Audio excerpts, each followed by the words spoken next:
Bonsoir à tous. Chaque 1er août, une journée symbolique est consacrée aux parents vivants et disparus, permettant aux familles de se recueillir et de témoigner leur attachement aux racines dans l'intimité des foyers, parfois dans le silence de cimetières. Focus dans ce journal de l'état des lieux des cimetières à travers la ville de Kinshasa. Encore une fois de plus, bonsoir à toutes et à tous. Direction Gemena dans le sud Ubangui, le directeur du cabinet adjoint du chef de l'État en charge du progrès social, Olivier Mondongue, a effectué une visite d'inspection de travaux d'infrastructures de base en prévision de la visite d'itinérance du président de la République dans le Grand Équateur. Pierre Kibambe Somoy. Le Grand Équateur recevra prochainement la visite d'itinérance du président de la République Félix-Antoine Tshisekedi Tshilombo. En prélude à cette visite, le directeur de cabinet adjoint du chef de l'État en charge du progrès social, Olivier Mondongue, a effectué à Gemena une mission d'évaluation des interventions et projets d'intérêt public. Le directeur de cabinet adjoint et sa délégation ont inspecté les travaux planifiés de la voirie urbaine. Constat fait, les travaux s'exécutent et doivent s'accélérer pour la livraison des ouvrages avant décembre 2025. Le directeur de cabinet adjoint Olivier Mondongue a aussi visité la route nationale numéro 6 sur le tronçon réhabilité par l'Office des routes. Deuxième étape de la visite, les bâtiments du chef-lieu du sud Ubangui. Le Dikaba Mondongue a inspecté les travaux de réhabilitation des bâtiments administratifs de Gemena. Il s'est rendu tour à tour au gouvernorat de la province, à l'Assemblée provinciale avant de visiter l'Athénée de Gemena et quelques autres établissements scolaires de la place. La mission a permis de noter une avancée significative des travaux sur l'ensemble des sites visités. Les efforts ont été fournis par la société Imo Selkas et l'ensemble des partenaires techniques et institutionnels concernant notamment l'assainissement urbain, la mise en place des trottoirs et l'installation de l'éclairage public. Le directeur de cabinet adjoint du chef de l'État a recommandé le renforcement de la coordination et la collaboration entre les différents acteurs de ces projets et de maintenir la cadence actuelle des travaux. À Kinshasa, le lieu de repos éternel perd peu à peu leur sacralité. Des constructions anarchiques envahissent les cimetières au mépris de règles urbanistiques et du respect dû aux défunts. Constat fait par Céleste Totosungu. À Kinshasa, les constructions anarchiques dans les cimetières prennent de l'ampleur. Des maisons s'installent illégalement sur des espaces réservés aux défunts. Face à cette profanation, la coordonnatrice de l'hygiène et salubrité de la ville-province Kinshasa, Isabelle Lumbwe, et l'OPJ Emery Mwanzamande se sont rendus sur place pour un constat. Ils dénoncent un manque criant de respect envers les morts, mais aussi les risques sanitaires que cela représente pour les vivants. Lorsqu'on détruit les corps qui ont été inhumés à l'intérieur là, c'est déjà pourri. Alors, avec cette évolution, ça peut créer l'épidémie donc à la population. C'est très déplorable pour constater des faits pareils. Et c'est vraiment, nous demandons à notre État congolais de prendre des discussions pour de telles histoires. Les autorités sont appelées à réagir en urgence pour restaurer l'ordre et préserver ce lieu de mémoire. En marge de la célébration de la journée des parents, le 1er août, le bourgmestre de la commune de Kimbantseke, Jean Singanga, a dédié une œuvre d'art à tous les parents de la RDC. Son inauguration s'est faite par le président de l'Assemblée provinciale de Kinshasa, Anastasie Dumbo. Des travaux d'embellissement, un nouveau monument historique désormais pour les générations présentes et futures, dévoilé devant la population de Kimbantseke en séjour de fête des parents. Ces statues qui montrent un homme et une femme tenant dans leurs mains un oiseau symbolise l'image d'un vol de cette commune longtemps considérée comme un milieu reculé. Le chef de l'État a besoin des gens qui ont la volonté de lui accompagner. Non par les slogans. Nous avons la volonté de faire changer les choses. Nous devons aussi être accompagnés. Derrière moi, il y a quelque chose qui vient d'être construit par nos petits moyens de la commune. Pour le bourgmestre Jean Singanga, ces statues C'est un défi que la population et les autorités municipales de Kimbonseke doivent relever pour que Kimbonseke puisse réellement décoller. Le président de l'Assemblée provinciale de Kinshasa, Levi Mbuta, qui a procédé à l'inauguration de cette œuvre d'art, explique les différents travaux en cours de réalisation à travers différents coins de la commune de Kimbonseke. Et la commune de Kimbonseke ne restera pas en arrière, que la commune de Kimbonseke bénéficie de la construction de la rocade par la route Mokali et la route Nzoko. La commune de Kimbonseke bénéficie de la construction de la route Mokali, dont les travaux seront lancés bientôt, je crois dans 2 ou 3 semaines. Et la commune de Kimbonseke va profiter de la construction de plusieurs artères, au moins 34 km.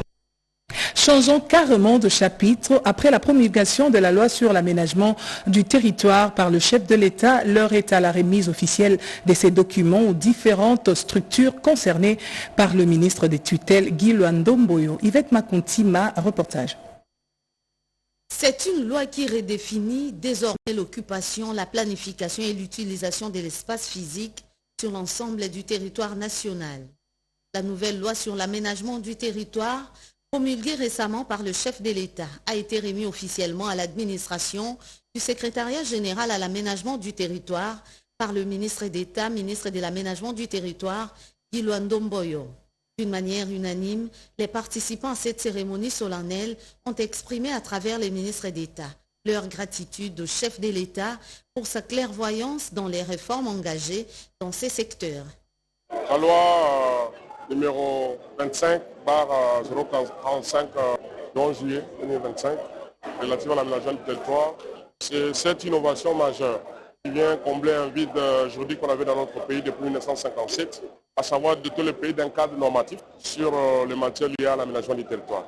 Là, c'est une nouvelle loi qui est constituée de 8 titres avec une centaine d'articles qui traitent des questions d'abord d'ordre général.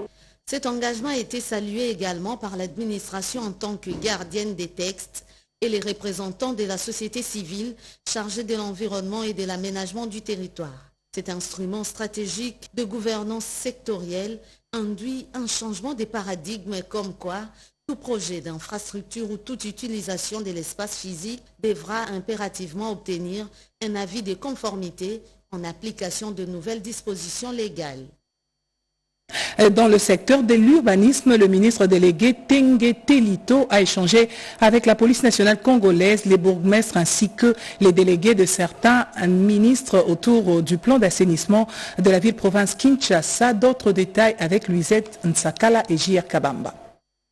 La ville de Kinshasa doit revêtir sa plus belle robe d'antan et tous ceux qui sont appelés à mettre en œuvre cette démarche sont interpellés. Le ministre délégué à l'urbanisme en charge de la politique de la ville, Didier Tengue Telito, a réuni le jeudi 31 juillet 2025 les chefs des divisions de l'intérieur, sécurité et décentralisation, le commissaire divisionnaire de la police, les bourgmestres, les chefs des quartiers, les délégués des ministres de l'environnement, de l'économie, industrie et autres pour mettre chacun devant ses responsabilités. Les instructions en fait, qui émanaient du 53e Conseil des ministres, où son excellence M. le Président de la République avait fait un état alarmant de la ville de Kinshasa et celui à l'insalubrité. Ce matin, on a reçu la police, les différents ministères, et aussi les représentants de la ville, pour notamment traiter de ces problèmes liés en fait justement aux problèmes liés à l'insalubrité. Et d'ici lundi, on sera aussi avec le bourgmestre et avec les autres institutions aussi. Nous sommes encore dans la phase de sensibilisation pour prévenir toute personne qui vont sur la voie publique, le domaine public de l'État, qui en sort ou qui déverse ces immondices, les amendes seront sévères et les interpellations sont suivantes automatiquement. Nous profitons aussi par rapport aux tenanciers de bars qui vendent des boissons alcoolisées en dehors des heures qui sont autorisées par l'ordonnance du 31 75, qui dit que les boissons alcoolisées peuvent être vendues tous les jours, du lundi au vendredi de 18h à 23h, samedi de 18h à minuit, dimanche et jour férié de 11h à minuit. À chaque niveau de responsabilité, l'action doit primer et les résultats doivent être mesurables, a martelé Tengue Telito. Le commissaire général adjoint en charge de l'appui et gestion de la PNC a lancé l'atelier sur l'appropriation de la loi, de la programmation, de la mise en œuvre de la réforme de la police. On en parle dans ce reportage. Après sa promulgation le 1er juillet 2025, la loi de programmation de la mise en œuvre de la réforme de la police nationale a été au centre d'un atelier pour son appropriation qui a eu lieu dans la commune de la Gombe avec l'appui de l'Union européenne à travers son programme d'appui à la réforme de la police PARP3 en sigle, ouvert par le commissaire général adjoint en charge de l'appui et gestion, le commissaire divisionnaire Galenga Makonga Jean Bosco, au nom du commissaire général de la police. Cet atelier a connu la participation de tous les hauts cadres nationaux de la police. Tout ce qu'il y a comme investissement en infrastructure, en équipement, en matériel. Et à ne pas confondre la loi de programmation au budget de fonctionnement ou au budget ordinaire de la police.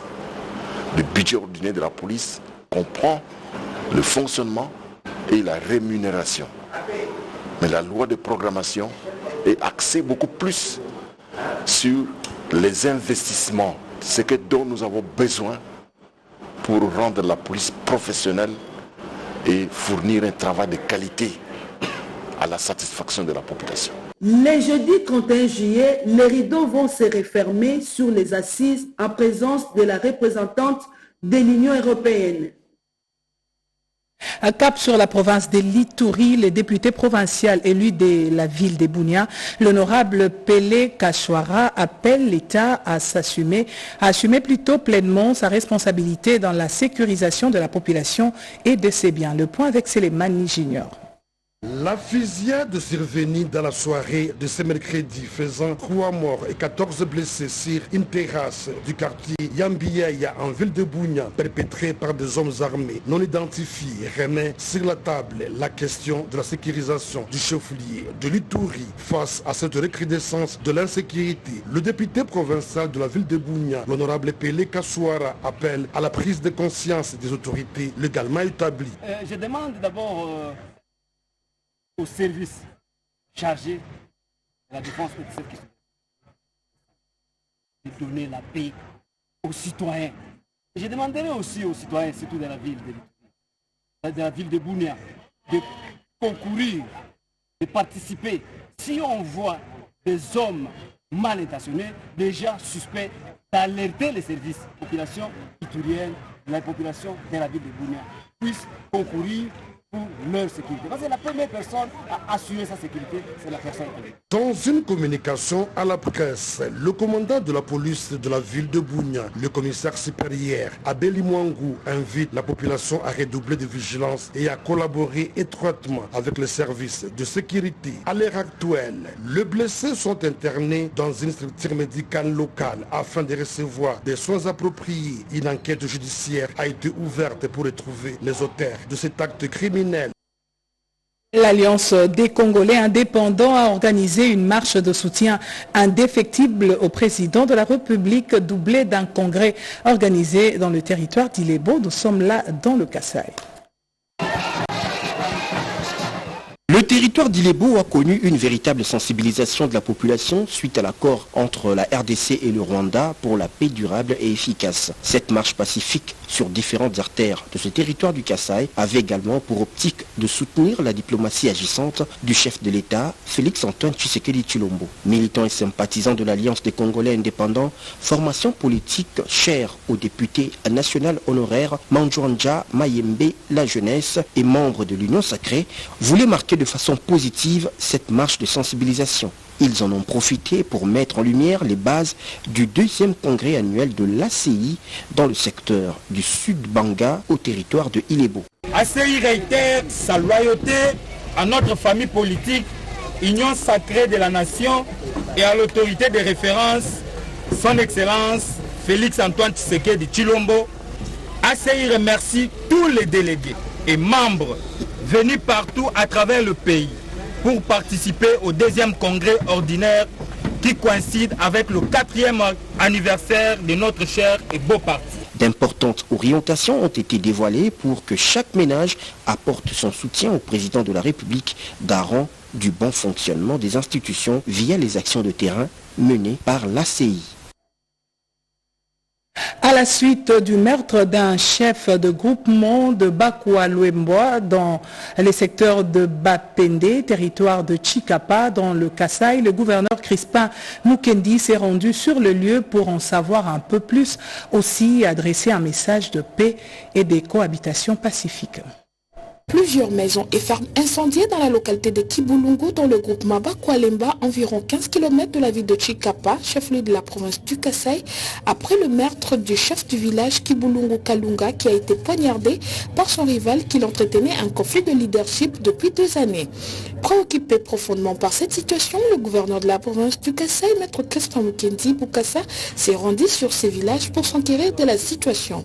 L'autorité provinciale a d'abord compati avec la famille éprouvée, et avant de visiter les autres villages qui étaient incendiés. Devant les habitants, l'exécutif provincial a lancé un message de paix et de la cohabitation pacifique, tout en invitant les familles qui ont fui à regagner leur domicile, car toutes les dispositions sécuritaires sont prises. Un motif de satisfaction de la population qui salue la présence du gouverneur Crispin Mukendi qui constitue un réconfort inédit. L'un des habitants donne ses impressions.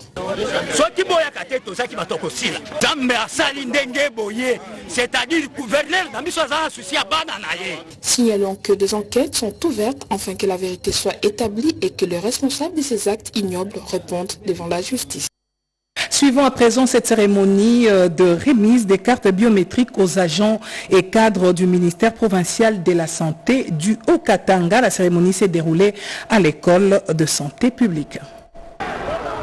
L'école de santé publique de Lunulu a remis ce jeudi 31 juillet 2025 des cartes sanitaires stratégiques au ministère provincial de la Santé du Haut-Katanga. Puis du projet Urban Mat en collaboration avec l'Institut de médecine tropicale d'Anvers, ces cartes géolocalisent près de 1000 structures de santé maternelle à Lubumbashi, ville confrontée à un taux alarmant de 473 décès maternels sur 100 000 naissances.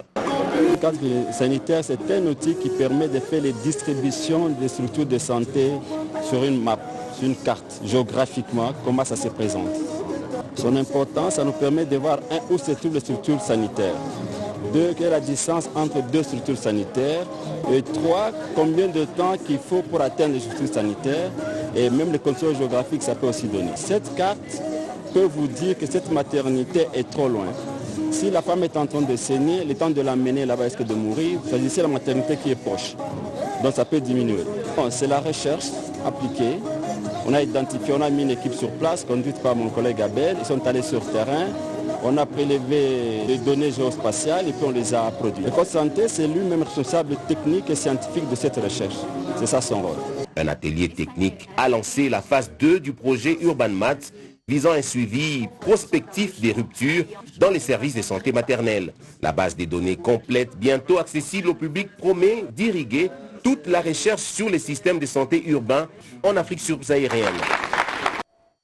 Des produits abandonnés après la vente aux enchères organisée par la DGDA ont été incinérés, un exercice pour éviter une pollution dangereuse de l'environnement. Yvette Makuntima. Près de 400 tonnes de déchets incinérés au centre d'enfouissement d'Empassa dans la commune de Lantsele. Il s'agit ici des produits et marchandises issus de la vente aux enchères initiée par la Direction générale des douanes et accises qui du reste ont été abandonnés dans les entrepôts de l'aéroport international d'Enjili. Un amas de ruines susceptible de polluer l'environnement.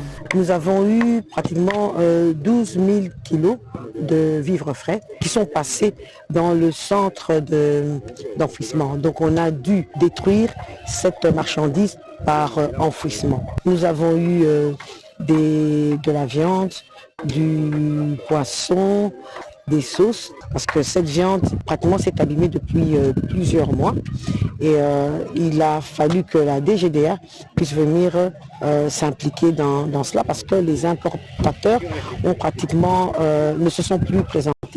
Diverses marchandises en tout cas que nous avons eu à détruire, mais ça commençait à prendre de l'espace dans les différents entrepôts, raison pour laquelle nous avons pu désengorger et aussi aider à ne plus qu'il y ait une pollution dans ces entrepôts. Incinérer ces produits, acte apparemment anodin, mais qui a recueilli l'accord des instances compétentes. Dans la province du Tanganyika, les agents et cadres du programme de désarmement, démobilisation, réinsertion communautaire et stabilisation seront à l'école du savoir 7 jours durant pour apprendre les thématiques clés des sensibilisations de groupes armés avant l'opération de démobilisation des ex-combattants dans cette partie du pays. Peggy Mukunda nous en dit plus dans ce reportage. En prélude des opérations de démobilisation des ex-combattants dans la province de Tanganyika, un atelier de formation de l'équipe locale d'appui aux opérations vient d'être lancé par le directeur de cabinet du gouverneur de la province, Maître Aimé Fundi. Renforcer les capacités de l'équipe locale du PRDRCS et des consultants en vue de ces prochaines opérations, tel est l'objectif de cet atelier. À savoir, cette formation de 7 jours portera sur des thématiques clés de sensibilisation des groupes armés et des communauté, les contrôles de vérification d'armement ainsi que l'identification, vérification et orientation. Maître Fundi, directeur du cabinet du gouverneur, a exprimé sa reconnaissance envers la coordination nationale du PRDRCS pour l'organisation de ces assises, une démarche importante dans la restauration d'une paix durable dans les Tanganyika. Occasion pour le chef de la délégation de la coordination nationale du PRDRCS, Pero Elamendi, de transmettre le message du coordonnateur national Jean-Didier Désiré Ntangatita en saluant les efforts conjoints du gouvernement provincial et l'ensemble des parties prenantes dans l'appropriation du programme. Après Popo Kabaka et les territoires du Kwango, le député national Jonathan Bialusukawata est arrivé à Kasongolunda. Sur place, il a appelé à l'unité du Kwango. Cédric Enina. Une entrée triomphale, une marche pour consacrer son leadership dans le Kwango. Kasongolunda a réservé l'accueil digne d'un prince au député national Jonathan Bialusukawata, qui a communié parfaitement avec la population de ces territoires venus nombreux pour l'écouter. Une tournée dans l'ensemble des territoires du Kwango pour dire merci pour la confiance faite au chef de l'État Félix Antoine Tshisekedi. Et ce dernier a promis de s'investir pour le développement des Kasongolunda et les autres coins du Kwango. Les images écrivent mieux l'histoire que c'est que la parole peut exprimer. Oui, en visite, par rapport à la tournée que j'ai commencée à travers la province du Congo, au remerciement qu'il fallait adresser à la population du Congo pour avoir élu massivement le président de la République, qui compte beaucoup sur Kasongolunda, et auprès de qui nous avons aussi présenté déjà les problèmes qui concernent le Congo dans son ensemble et les territoires de Kasongolunda. Cette tournée nous a amené de Kenge vers Popo à Kasongolunda, et nous allons continuer vers Kaemba, Feshi, avant de boucler un pareil meeting dans la ville de Kenge. Sous la bannière de l'Alliance pour la bonne gouvernance ABG, ces grands notables ont appelé la population du Kwango à l'unité, quel que soit l'espace géographique où il se trouve. La communauté doit s'investir dans le développement du collectif Kwango et du cercle Kasongolunda. Cette tournée qui illustre la dimension de l'ABG a ouvert la voie à une adhésion massive à l'issue d'un point de presse. L'initiative pour la transparence des industries extractives a organisé un atelier dans la ville de Kolwezi qui a porté sur l'amélioration de projets de rapport de cadrage ITIE RDC 2023. Reportage. 3 jours auront suffi pour un atelier de l'initiative pour la transparence des industries extractives ITIE en sigle dans la province du Lualaba et particulièrement dans la ville de Kolwezi. Ces assises au cours desquelles différentes structures, entreprises et cadres de concertation ont pris part. Elles sont basées sur la promotion de la transparence dans les industries, l'amélioration du projet des rapports de cadrage 2023 par le parti prenante afin de les délimiter dans le temps et dans l'espace. Vous savez très bien qu'ici à RDC, l'accès à l'information est le plus dorsal de tout ce qui est trait à la gouvernance. Et quand nous avons par exemple un partenaire qui est capable de pouvoir mettre en place, à la place publique, les informations nécessaires, pour nous, la société civile, nous trouvons de la matière qui nous permet d'alimenter, non seulement alimenter, mais aussi inciter le débat public par rapport à la gouvernance de nos entités, de notre province et de toutes les entités qui vont là-bas. Franck Zira, responsable technique, s'est dit être satisfait d'avoir partagé cette information. Au regard des échéances de validation, et aussitôt tenant compte de l'aspect coût-qualité, et qu'au niveau du nombre des entreprises, et que ça soit revu à la hausse et à la baisse plutôt, de sorte que nous puissions produire un rapport exhaustif à l'issue d'ici du mois et d'ici décembre 2025, sans omettre cependant d'autres entreprises qui seront versées dans la déclaration unilatérale. Une aubaine pour la ville de Kolwezi, épicentre des industries minières dans l'espace Katanga. La diaspora congolaise résidant au Nigeria, dans un élan patriotique, organise une récolte de fonds et une veillée de prière dédiée à la paix en RDC, réunis autour d'un même idéal de réconciliation nationale et stabilité dans leur pays d'origine. La mobilisation de la diaspora congolaise vivant au Nigeria en faveur de la paix en RDC rappelle que l'attachement à la nation ne connaît ni frontières ni distance. À travers cette action, levée de fonds et prières collectives, nos compatriotes expriment non seulement leur solidarité avec les populations éprouvées par des conflits internes et externes, mais aussi leur volonté de contribuer concrètement à la reconstruction d'un Congo uni et stable. Il y a association, il y a diaspora congolaise et nigériane. Nous avons voulu quand même, avec les autres comme Congolais, état que compatriotes, et nous avons voulu soutenir aussi la paix pour qu'il y ait la paix au nord Kivu, à l'est du pays, au sud Kivu et partout en Ituri. On a suivi avec les autres ce qui s'est passé à Komanda, où on a massacré les gens. On a massacré les gens qui étaient à pleine prière, des croisés catholiques qui préparaient le jubilé. Au-delà de gestes symboliques, cette initiative témoigne d'une conscience citoyenne grandissante au sein de la diaspora, souvent perçue comme éloignée de réalités locales. Elle illustre également la force de la foi comme moteur des rassemblements dans un contexte où le pays continue de faire face à de multiples défis sécuritaires.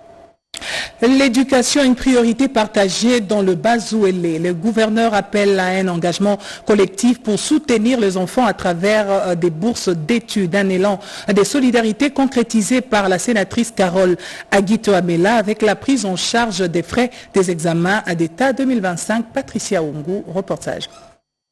Dans les Bas-Ouélé, la solidarité prend tout son sens à travers l'éducation. Le gouverneur Mike David Mokeni lance un appel pressant aux dignes filles et fils de la province. Soutenir les jeunes en bourse d'études pour renforcer le capital humain local. Une vision partagée et traduite en actes concrets par la sénatrice Carole Aguito Amela grâce à son engagement et au soutien de sa fondation. Tous les finalistes de la province ont participé aux examens d'État 2025, les frais ayant été entièrement couverts. Notre profonde gratitude à l'honorable sénatrice Carole Aguito Amela, que le Bas-Ouélé appelle affectueusement Maman Yatoua, et à la fondation qui porte son nom, qui pour la 6e année consécutive a pris en charge les frais de passation des épreuves d'examen d'État pour tous les élèves finalistes dans notre province. Cela en a pris à la vision majestueuse du chef de l'État, celui de la gratuité de l'enseignement. Ce geste patriotique, généreux est une contribution exemplaire au développement humain et à l'égalité des chances pour tous nos enfants. Une action saluée par la communauté éducative car elle a permis à chaque élève de passer ses épreuves dans la dignité et l'égalité des chances. Les Bas-Ouélé dit merci à la sénatrice Carole Aguito pour ce geste d'espoir en faveur de la jeunesse et de l'avenir de la province. La salle de la bibliothèque de la Haute École de Commerce Kinshasa a servi de cadre au lancement officiel de la campagne des étudiants du Congo et a procédé à la signature de codes de bonne conduite des candidats venus des différentes provinces. Pascal Chisso pour le reportage. Il s'agit là d'une étape cruciale qui vient d'être franchie dans l'organisation d'élections des représentations étudiantes crédibles en RDC. Dans son allocution de lancement de cette campagne électorale, le président du bureau de la commission électorale de la représentation des étudiants du Congo a rassuré l'assistance que les élections prévues en août prochain se tiendra sans faille avec la participation effective des différents candidats venus de toutes les provinces du pays. Rassurez-vous que c'est lui qui va gagner les élections et surtout c'est à la CENI, ça va très bien se passer, c'est lui qui va gagner, c'est celui que nous serons à mesure bien sûr de proclamer ce jour-là. Ainsi, nous déclarons ouvert et le lancement bien sûr de campagnes électorales. Entre-temps, les candidats éligibles à ces processus électoraux en cours ont, dans un esprit de responsabilité, procédé à la signature du Code de bonne conduite et ce, à la grande satisfaction des organisateurs, autorités présentes et bien d'autres participants invités d'honneur à cette activité. Le directeur général de la Haute École de commerce de Kinshasa a salué l'engagement des parties prenantes. Il a en outre appelé les étudiants et membres de la commission électorale indépendante de la représentation des étudiants du Congo à faire preuve d'excellence, d'efficience et d'esprit d'émergence tout au long de ces processus électoraux en cours. Fin de ce journal dès 19h que nous dédions à tout le parent de la République démocratique du Congo. Un journal coordonné par Mireille Ndeke Ami, réalisé par Pascal Sicho et Ramadan Poki, rédigé par Nana Mozazebo. Merci de l'avoir suivi. Prochain rendez-vous, c'est tout à l'heure à 20h avec Sandra Nyangui. D'ici là, portez-vous bien et à demain.